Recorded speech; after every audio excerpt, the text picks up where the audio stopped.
This an all-out blitz. Real hard hits, them other podcast trash, we gon' make them all quit. We cover all the topics with intelligence and logic. I know you wanna score, but ID gon' stop it. We from Texas, so that mean that we Texans. Breaking down the X's and O's, our profession. No complaining, just training, you see the progression. They had a Pro Bowl for talk shows, we get selected. We gon' celebrate every win like a birthday. Ray J with the news, first with all the updates. Spin move on the competition, yeah, we juking them. You not really in touch if you not tuning in.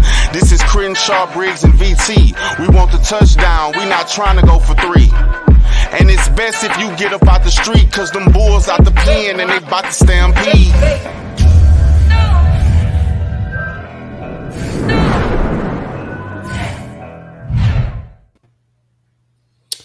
Hey everyone, welcome to the Texans Fan Battle Podcast.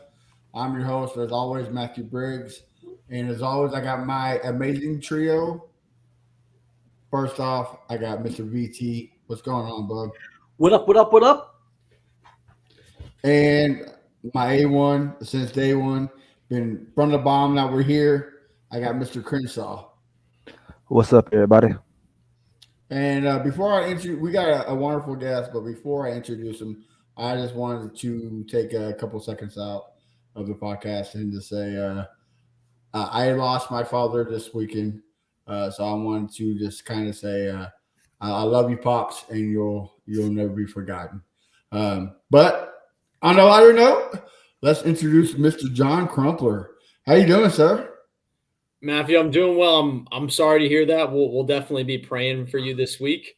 But guys, I'm excited to come on with you guys. Super impressive what you've been doing every week this offseason. I've definitely tuned in a couple times. The production value of your show, what you're doing, it looks really good. And thank you for having me on. I'm excited to talk a little Texans of you guys. The last week, I think we've all made it to the end here. This is the last time we have to talk about Texans football this season before training camp, and we're going to get some real storylines finally coming our way.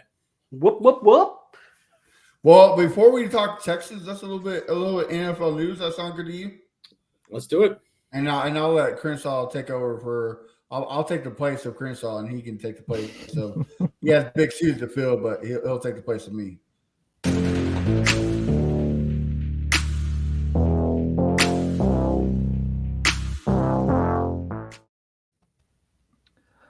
All right, we got the NFL news. All right, so no long-term deal for Tony Pollard, Saquon Barkley, and Josh Jacobs. John, I'm gonna start with you. Which running back you think is most shocking, and which running back is more deserving of an extension? That's a great question. I think for me, it's a game of one of these things is not like the other, and that would be Tony Pollard compared to these other two guys. Tony Pollard, obviously, with a breakout season last year, and a lot less career carries than Saquon Barkley and Josh Jacobs. The guy that stands out to me is Saquon Barkley. I thought Saquon Barkley was really the offensive engine for a Giants team that made the playoffs last year. I thought that a lot of the things they were able to do with Daniel Jones on the ground and in the passing game was creating some hesitation and some misdirections around the threat of Saquon, both through the ground and the air. I thought that was a guy. If you'd asked me 6 months ago, I would have said, oh, you're going to franchise tag Daniel Jones. You're going to get Saquon on like a 3-year deal. And instead it looks the other way. So to me, pretty surprising. And if there's a guy who deserves it, Josh Jacobs, first team All-Pro, 25 years old. But all of a sudden it doesn't matter how young or how talented you are. The NFL seems to be shifting towards a running back by committee model, unfortunately for us fantasy football players. Big hit, right? Yeah. So, ET, what do you think about this? Tell me your thoughts. So I really thought that Josh Jacobs was going to get a deal because of his performance last year. I was expecting Saquon Barkley not to get a deal because of his injury history.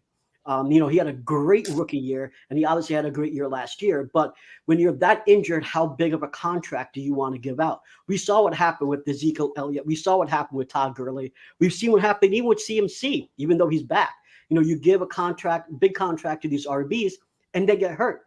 Their job is to be the beast on the NFL. And I think teams right now have to decide, listen, when they're giving a quarterback $50 million plus, can they afford to pay the running back that's sitting on the bench for an entire season? And I think I think what they're going to have to do right now, running backs, particularly if they want to get paid, they're going to have to figure out how to either do certain things like pass catching, like CMC, or they're going to have to possibly have some sort of special union. Mike Florio talked about this. This is actually was kind of tried to do out last year or the last negotiation, and it didn't happen. And I think that's not going to happen because the players that are being successful right now in terms of getting paid, they don't want to stop what's going on. So everyone would have to side with the running backs, quarterbacks, etc. And every position group would have to have their own union. And of course, the teams don't want that. So to me, what I see happening is I don't see any sort of negotiation here happening with running backs. What I see happening is that there'll be less running backs coming in the league in the next 2-3 years. And the lack of supply will increase the actual payout. That's what I believe. Okay. So, Matt, what do you think should happen to the running back market? Like, what's a great alternative so these guys could be happy and still get their money? I mean, easy, right? Pay them. I mean, the guys that like Josh Jacobs was the leading rusher the last couple of years. I mean, right there in the top or close near it. Like he deserves to be. Look at the quarterbacks. Look at the receivers. Look at Laremy Tunsil. He's the top of the top, and he's getting paid like it. So if you're the top of the top, these guys should be getting paid for it. I mean, the NFL is $1 billion industry. The teams are $1 billion, industries.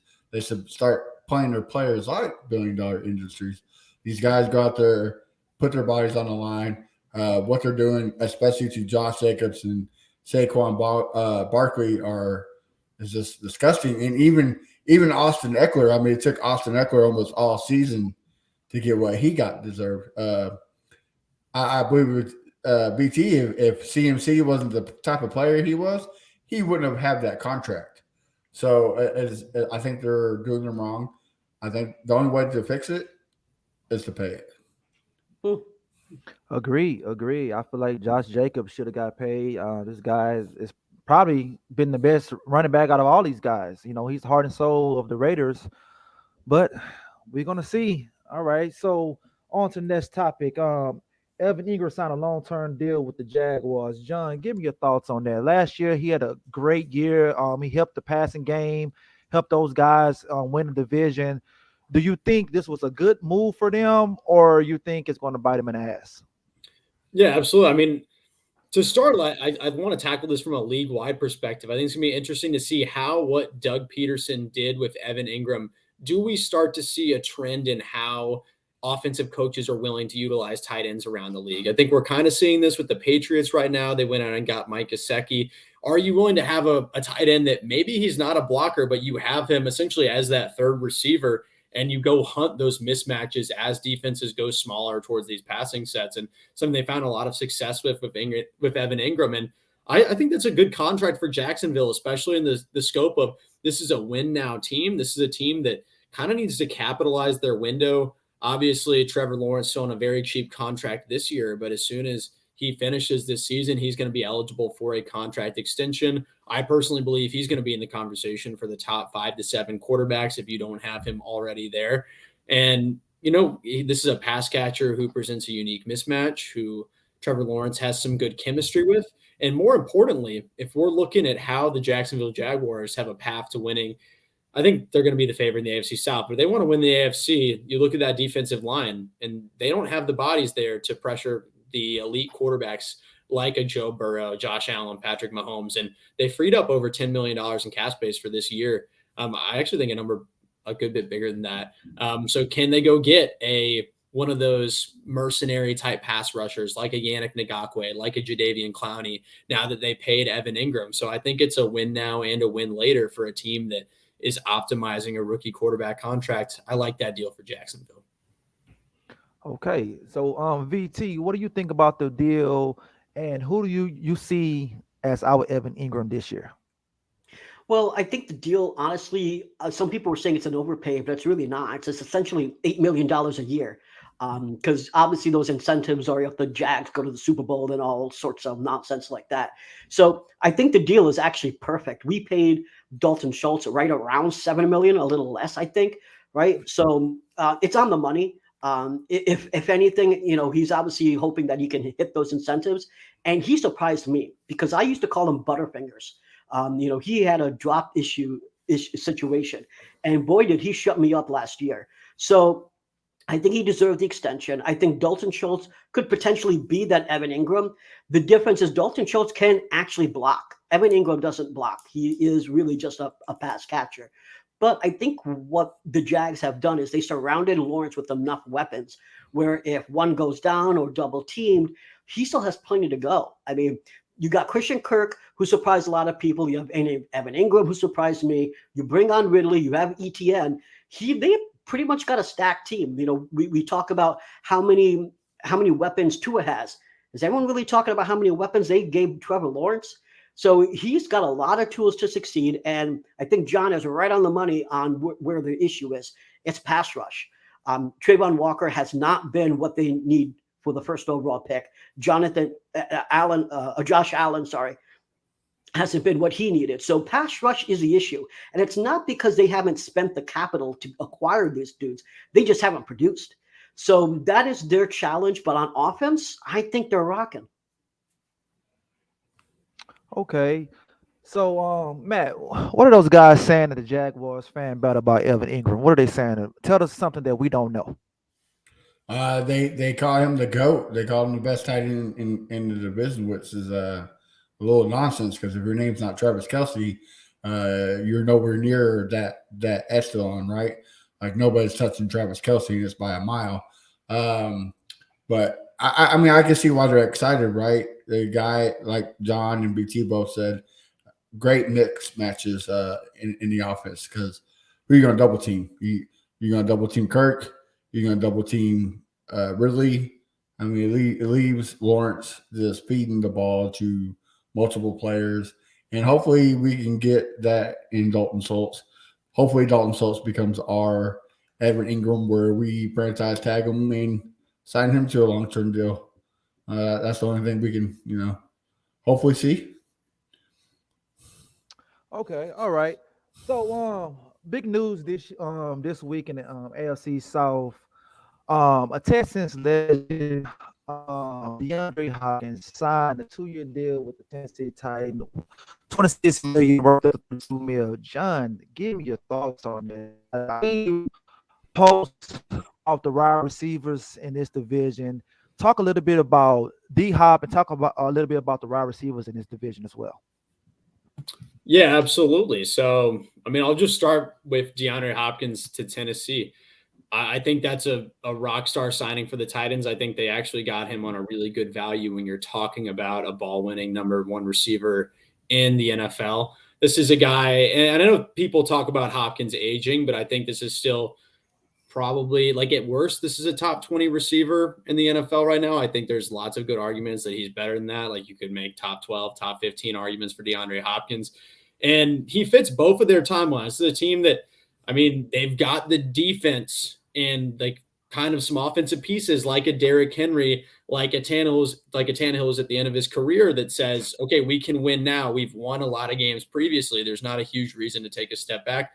I think DeAndre Hopkins fits that timeline to say, can I take this offense to a different level? Can you get some looks for Treylon Burks that you might not have gotten otherwise? Really explosive player coming out of Arkansas that I think will be better as a sophomore than he was last season. But at the same time, if everything goes to hell for Tennessee, and this is one of the reasons that I personally advocate that Houston should be chasing him, I think Hopkins is a great kind of the way I've tweeted it, and people have gotten mad at me, kind of an easy button for the offense, something that someone you can put out there and say, I know you can win on X, Y, and Z routes on a 3rd and 8. We know we can get that at least once a game because we're just going to put you in this situation. And having a player that a young quarterback can trust to lean on, I think is really important just in terms of how you're going to extend drives, how you're going to build confidence, and how you're going to create looks for other people as you bring someone along in that development. So whether it's Will Levis in a meaningless season or Ryan Tannehill as they try to compete in the AFC, I thought that was a great signing for D-Hop.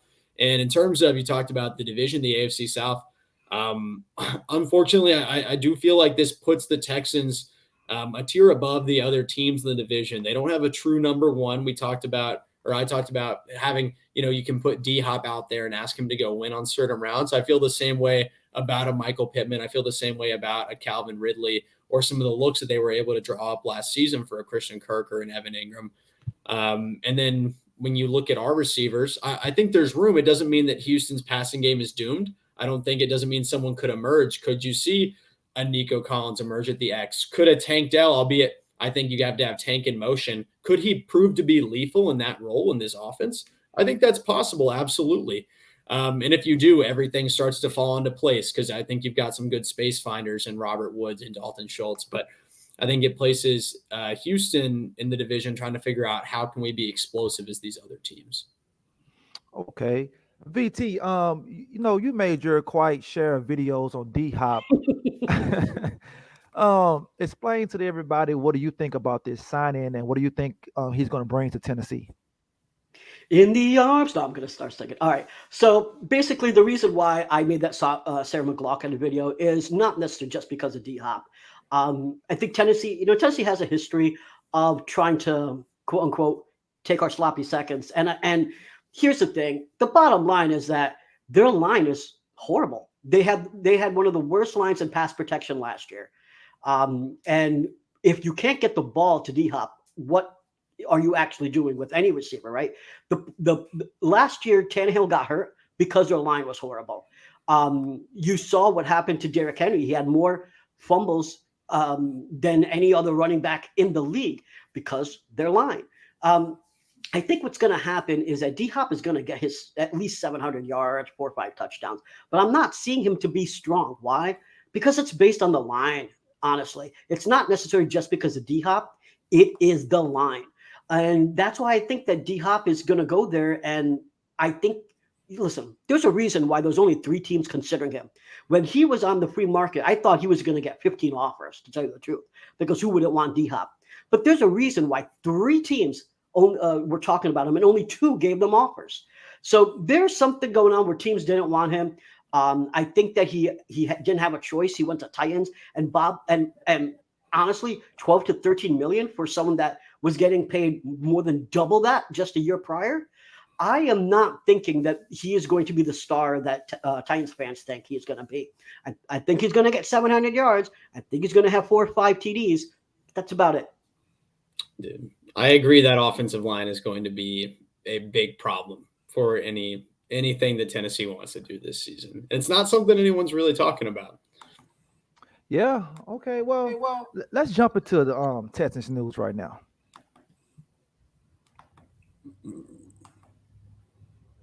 You ride with me, you can slide with me if you feel like 550 on the 5 stick, you can get high with me, that's a deal, right?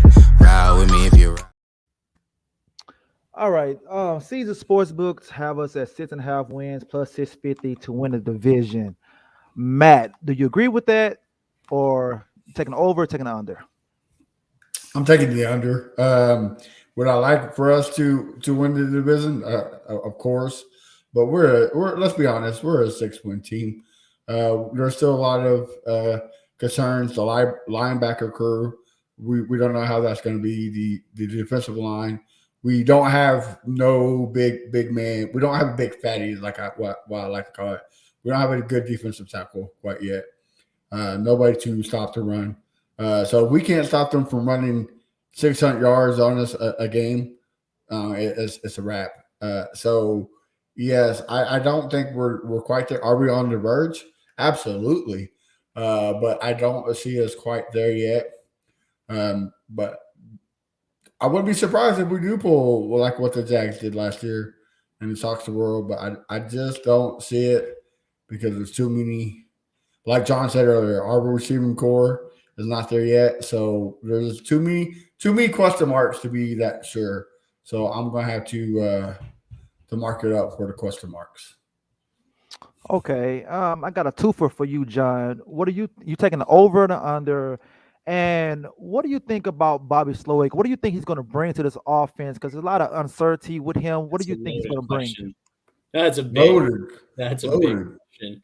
I think the line's set perfectly, so I'm going to give credit to Vegas there. It's one where I don't feel great going in either direction. For now, as a mentor once told me, the offseason is the time to be optimistic. You've got the whole season to pile on if things don't go well. So let's take the over. Let's take the over right now. They brought enough requisite talent to be a 7-win team. I think that they have the bodies they need on the defensive line to make D'Amico Ryan's defense at least functionally work. And then you allow a really talented secondary to do the rest. Really all the offense has to do is run the ball at a high level. And if they can't do that, then a lot of people are going to get fired because they invested a ton in this offensive line and they kind of bet the house on Dameon Pierce and Devin Singletary. So I'll take the over right now. I think it is a believable football plan compared to the hopium that has been sold the last 2 years. You asked about the offense under Bobby Sloak, and I just think this is a big question.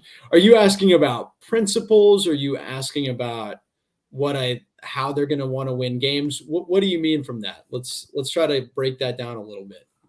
I'm open to talk about this as a group. Well, basically, what do you think he should bring to the team for this system for us to be successful? Yeah, the things that I expect to see, everything about the Shanahan system, and I'll have an article coming about this last week. I've been trying to listen to as much as I can and try to get my thoughts together, but it is about creating easy looks and about creating hesitation for the other side of the ball, whether that is you're on defense or you're on offense. So the first thing from Slowick that I expect to look differently from last year is I expect a lot of motion in Houston.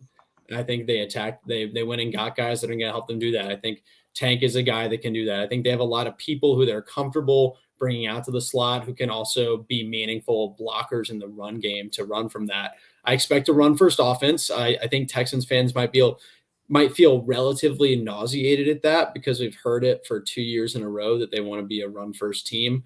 But this time, it's actually meaningful, in my opinion. I think there are some big investments in the interior of that offensive line. I think they have a believable – if you told me that Dameon Pierce was top 5 in the league of rushing next year, someone from the future came back and told me that, I believe them. I'd absolutely believe them. That's possible. He's talented enough.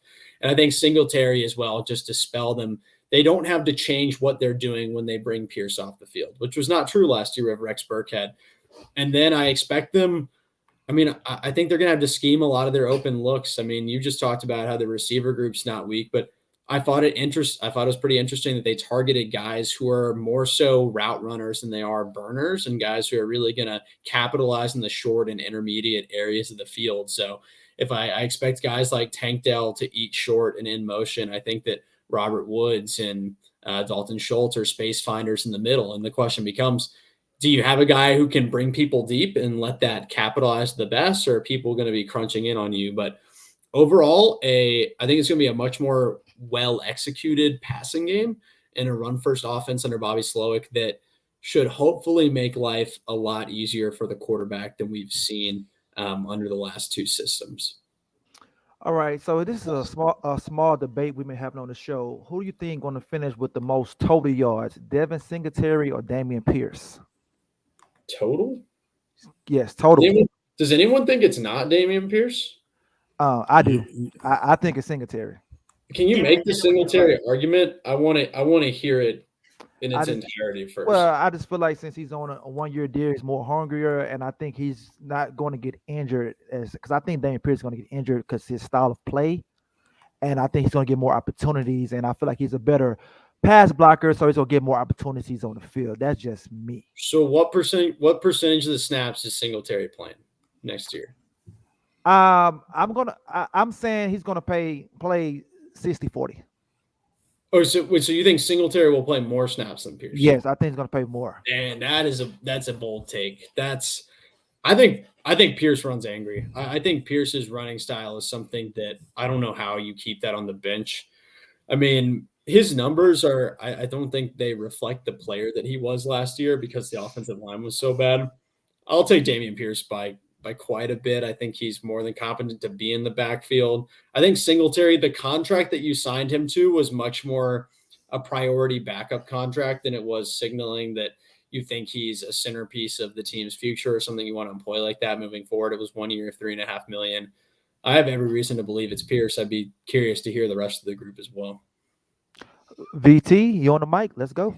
So, I mean, I think this is no secret that I believe that Dameon Pierce is going to have a 1,200-yard year. I've been saying that he's going to have more than 1,000 yards. He basically had 1,000 yards last year. He had 940, I believe. He was so close to having his 1,000 yards, and the only reason why he didn't is because they pulled him back to save him for this year. I don't think that Pierce is a dude that is going to get hurt easily. Did he get hurt last year? Yeah, but he would have been out for a game had it not been that we were trying to simply save everyone for this year. So I think he's going to have 1,200 yards. I think Singletary is no joke. I think he's going to get some, like about anywhere between 5 and max 7. I think he can get 500 yards here, but to say that he's going to have more yards than Pierce and that Pierce is going to go down, I just don't buy it. I think Pierce is a beast. I think he's going to be the beast for years to come. I think Singletary is a great number 2, but that's what he is. He's a number 2.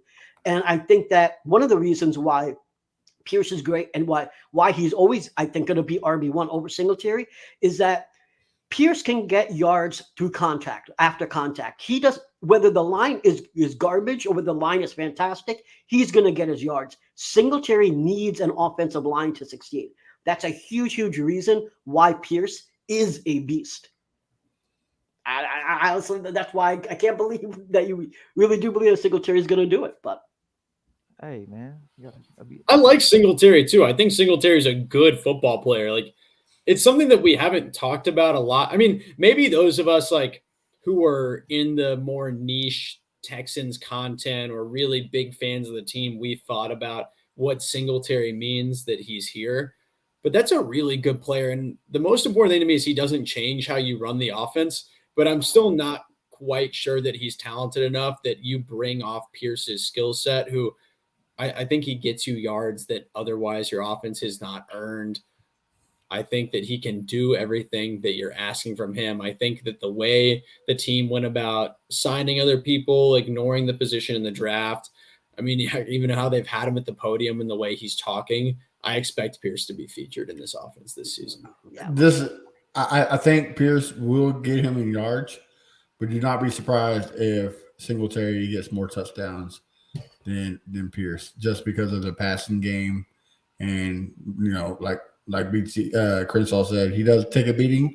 So I think in the red zone, they might take him out a little bit. But I think Singletary gets more touchdowns than he does yards.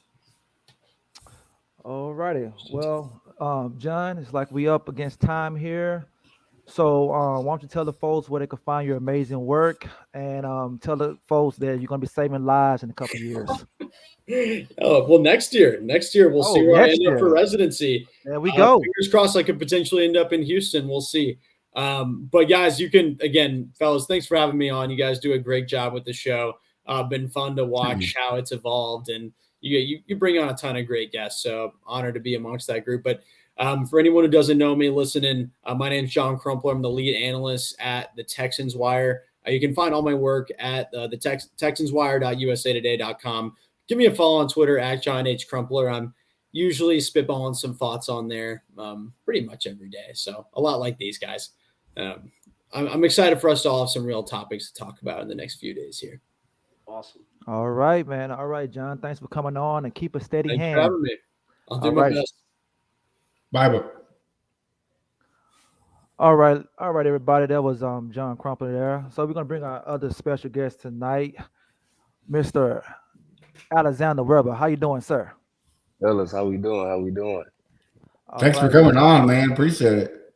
Most deaf, man. Love that sweatshirt. Oh Gotta represent, right? We're looking for one of them seasons this year, fellas. We all are.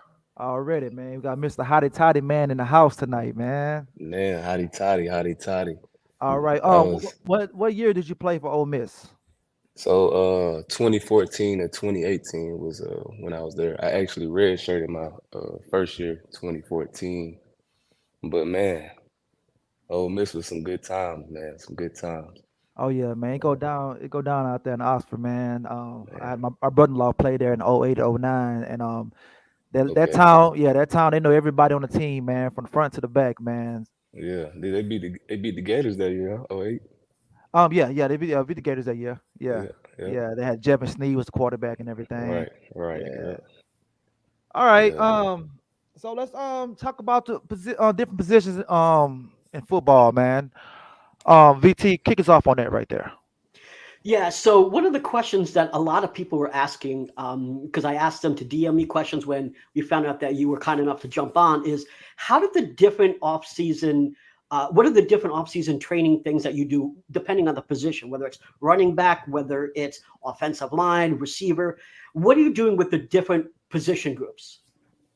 Well, even though it's a lot of different positions, they all tend to need the basics, which is single leg strength, stability, lateral movement. So you kind of like centralize it in the beginning, and then that's when you get down to the actual position, that's when you break it up into uh, backpedaling or working on kickstand and all that stuff. Awesome. But yeah, so a lot of those guys they need explosion work. So traditional strength training is something that I tackle, but we also get a lot of single leg stability, single leg explosion work as well. Um, you know, All right. that's for the most part what they need. Now, when it comes down to the specific, man, it ranges. It ranges from position to position, like you say. But it's just gotta know what's going on the field to understand what those players endure, play in and play out. So Okay. All right. Love it. Okay. It's two Texans that stood out to me and to the other guys, Roy Lopez and Derek Stingley. Could you talk about how they bulked up and what did they do different this offseason that they didn't do in the past? So I actually didn't work with neither one of those guys, but I actually seen Stingley about a month ago. We had like a little game night, and he looked good, man. He looked like he's primed up and ready for the season. Just taking that next step, like I tell Kobe Francis all the time, from year one to year two is just um, planting that seed and actually taking that next step, whether it's physically or mentally, letting the game slow down for you. So. I'm sure those guys put in enough work this off season to, you know, add to the team value. So, For sure. yeah. So I got a question for you. Is how do you think the differ of Kenyon Green is going to be this year? We know that he was nursing an injury last year and kind of won this year. Do you think BT's worried about how his play is going to be on the field? Do you think he's going to be stronger than ever, or Yeah, I what's your mean, thoughts? I honestly think that the O line is going to be the strongest it's ever been, since LT stepped on with the Texans. Not just saying that because it's a new year coming. I just feel like they have some form of camaraderie, and some form of experience now. King just got done with his first season, getting his feet wet, understanding that it's a man's game. Like so, putting those into perspective, along with LT being on his side. I mean, you got a vet, and then you got some new centers coming in. So I think the O line, I think Kenyon, I think they all do well. Um, it's just the season is long. The season is longer every year. It feels like, but I feel like those guys got what they need at that position. All right.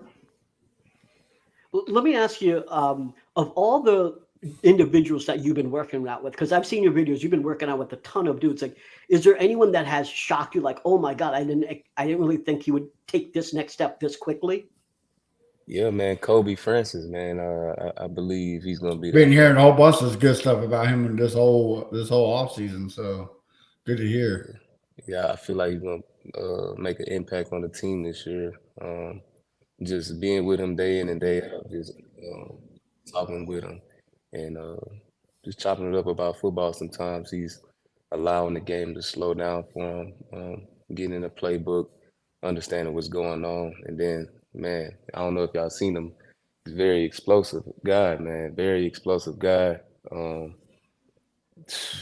Probably one of the more explosive DBs I've seen been around in the last few years. So I'm excited to see what he has to offer on the field, man. It's just from year 1 to year 2, like I said with Stingley, man. It's just like you get your feet wet the first year, now you understand what's going on. So I mean, the sky's the limit for that guy, man. I hope he does good. Yes, sir. Let me ask one more question here. So you were a receiver, obviously, and do you think that having that background of being a collegiate athlete and playing football just gives you some a unique standpoint when you're training these guys? And if so, like how and why? Yeah, man. It's just like it's kind of like just comparing it to any type of job, just having experience. I've been playing the game since I was 8 years old. Then just coming from a high school that's impactful with powerlifting, leading up to college, it helped me. And then, of course, like playing ball is just like being in it. Like, so firsthand, just going back to 2014, going back to fall camp, it's a lot on your body, man. It's a lot that you have to endure, and it's a lot that people wouldn't understand without being in that realm, you know. So understanding that, going through that, I went through all the phases, all the way up into the mini camp with the Dolphins back in 2019. So I had a little taste of the league too. So I understand how it works, what those guys need, and kind of like what I put my body through for the last 10, 12 years, man. Like it all correlates. So yeah, it's You get the hunger, you get everything. You understand the mindset of these guys. So right. that's awesome, man. I still get chills. I was telling Kobe a couple of days ago. I said, man, around this time of the year, I get the chills because it reminds me of fall camp and getting myself ready. So I get that same energy still, that adrenaline rush. You know, just once you get into campus, close the doors, lock in, and get ready for the season, man. It's work. So Yeah, because I mean, it's totally different, right? Like I remember getting the same chills Friday nights in high school, so I can only imagine, like you, the collegiate, the NFL. I mean, those chills just got to be out of this world, man. Like a different kind of high, right? Like, yeah, man, I bet that's awesome.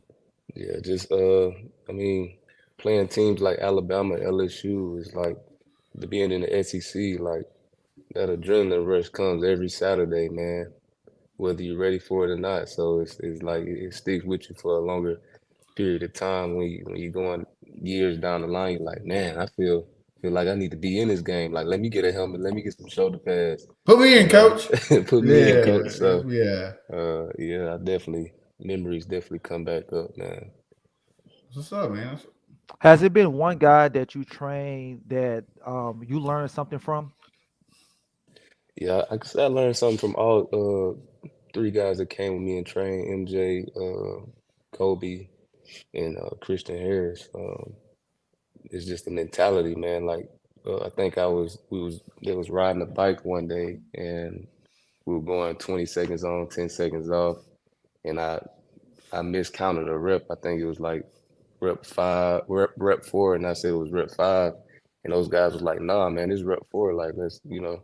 So the mentality of these guys are younger, of course. Well, MJ year 6, but the other two guys pretty young, and that just stuck with me, like the mindset that they have, and they don't want to miss a rep. So also just being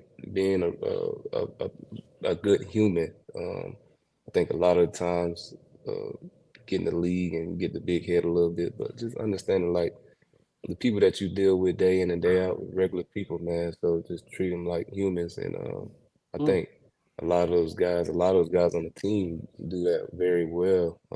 I've been able to be around majority of the team, and all of them welcome me like I'm a brother, like I'm on the team. So that's been very welcoming.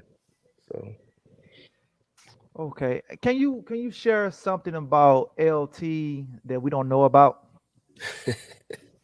that y'all don't know about. Is this like a blackmail type of thing, or like No, no, Nah, we would nah. never. man, just growing up with bro my whole life.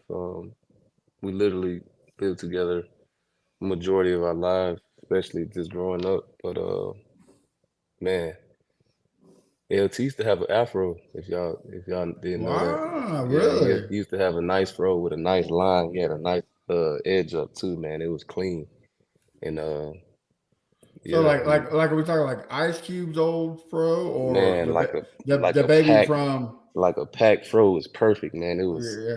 picked So out all the time. like the baby from Biggie's album, huh? Just Yeah, picking picked out. everything up. Yeah, Right, everything. yeah. So why do you get Wow. rid of it? He didn't get rid of it, man. He didn't get rid of it. It just, some things So going in kind life. of like me, just fell out. Yeah. It just fell Hey, out. Yep. I get it, bro. Life Yeah. happens hard. Life happens, man. So that and in high school, we actually had this play. I played outside receiver X, and he played left tackle. We had this screenplay where bro would just like run out to the corner and like smash him, and like I just catch the screen and go score. It was a good time. Just playing alongside my brother. He used to try to beat me up growing up, but I feel like that made me the person I am today. I said the same thing about my brother. My brother's 5 years Yeah. older than I was. I Yeah. I thank him every day for beating me up. Makes me stronger.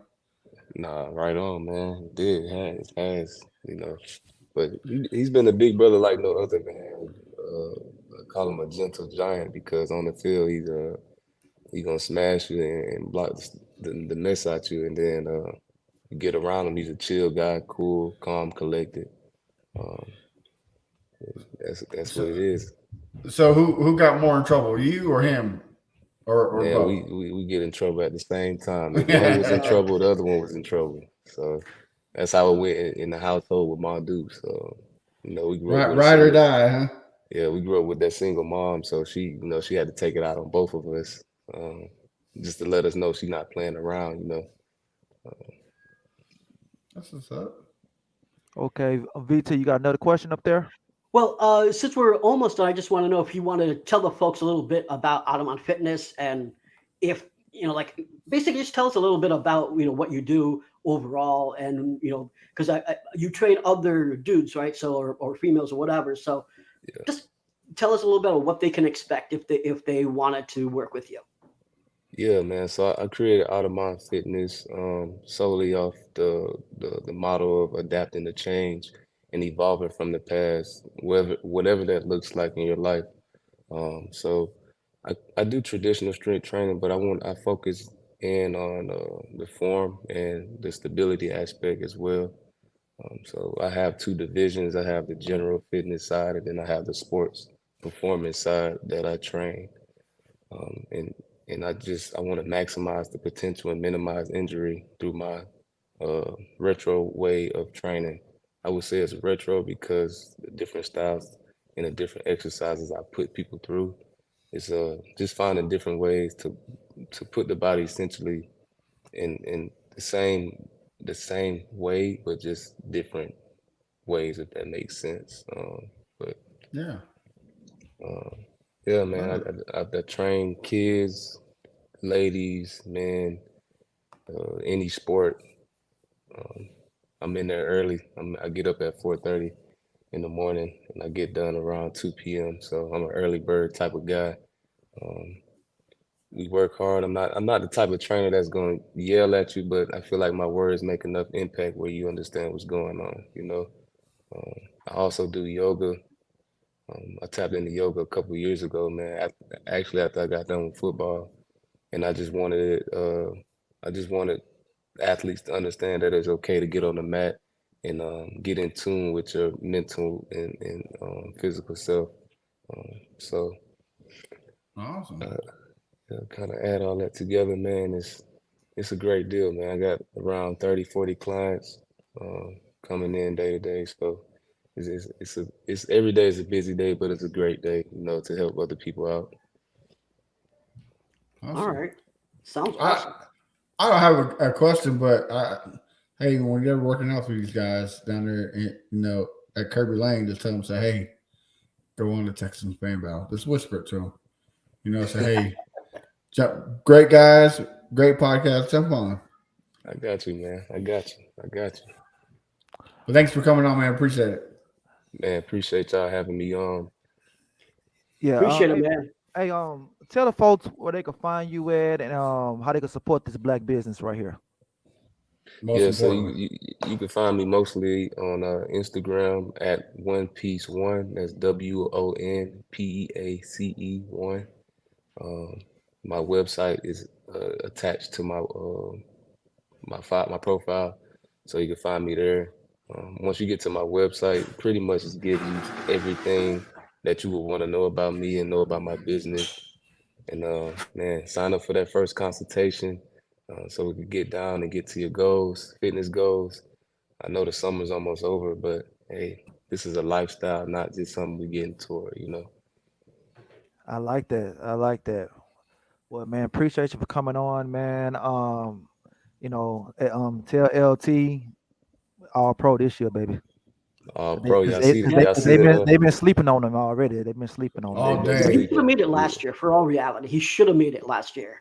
Yeah, we was talking earlier, man, and we was talking about the Madden ratings that came out.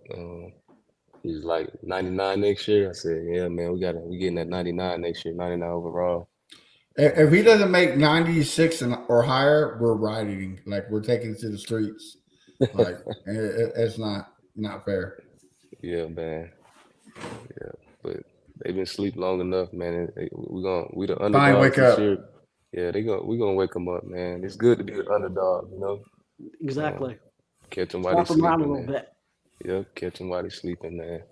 But it's gonna be a great season, fellas. I appreciate y'all having me on. All right, Thanks, man. man. Take Appreciate it it. easy, man. Have a good one. Yes, sir. All right, y'all too. All right, so we had two great guests tonight. So we're going to end the show like this. VT, tell the folks where they can find you at and your amazing work. You can find me on Twitter at BrownWBear. I'm also on Threads, so same username, BrownWBear. You can find me on both. Me and Leo recorded a podcast yesterday, so it's the After Hours. If you are listening to the audio podcast of the Texans Fan Battle, you'll also get the Texans Fan Battle After Hours. We talked about DeAndre Hopkins, and we actually talked a lot about the running back market. So it's not necessarily just Texans news this time. It's a lot of running back stuff. We went through it for about an hour. So definitely check that out. And if you go to fanbattlesports.com, you'll catch my articles. All right. Mr. Matthew Bridges, tell the folks they can find you at. They can find me at the A1 Day One Texans everywhere. Like BT, I've been slacking. I need to do whatever BT's doing, not sleep. Maybe I can get some shit done. But yeah, you can find me doing some articles on the fanbattlesports.com website. So definitely check that out. All right. And before I tell everybody where they can find me at, I want to dedicate this show to Mr. Tony Allen Briggs, beloved father. Much love, man. Appreciate it. Much love, man. So you find me at Fifth Ward Crenshaw. We out.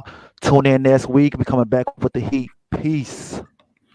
Peace. This is Crenshaw, Briggs, and VT. We want the touchdown. We not trying to go for 3. And it's best if you